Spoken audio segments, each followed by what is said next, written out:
ఇంకా నువ్వు ఇంటర్‌వ్యూస్‌కి ప్రిపేర్ అవుతున్నావా? ఇంటర్‌వ్యూస్‌లో మనకి కొన్ని క్వెషన్స్ ఉంటాయి. ఆ క్వెషన్స్ బట్టి ఇంటర్‌వ్యూయర్ ఎంత డీప్ నాలెడ్జ్ ఉన్నవాడు, ఎంతలాగా మనని క్వెషన్స్ అడుగుతారని మనం ముందే తెలుసుకోవచ్చు.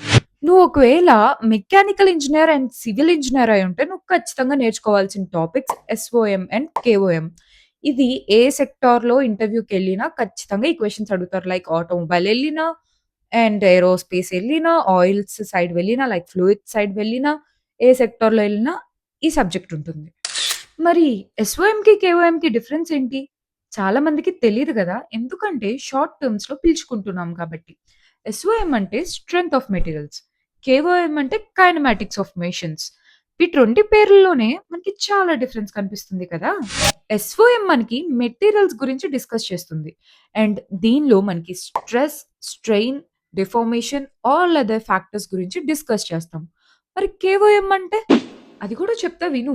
కేఓఎం అంటే మనం కన్సిడర్ చేసే ఫ్యాక్టర్స్ స్పీడ్ అండ్ పొజిషన్. మరి వీటి రెండిటిని ఒకటే అని ఎలా అంటావు? ఈ 2 different different topics, different sectors. Next సీరీస్‌లో ఇంకొక టాపిక్ గురించి నేర్చుకుందాం. అప్పటి వరకు మెక్కమ్మని ఫాలో చేసుకొని ఉంచుకోండి.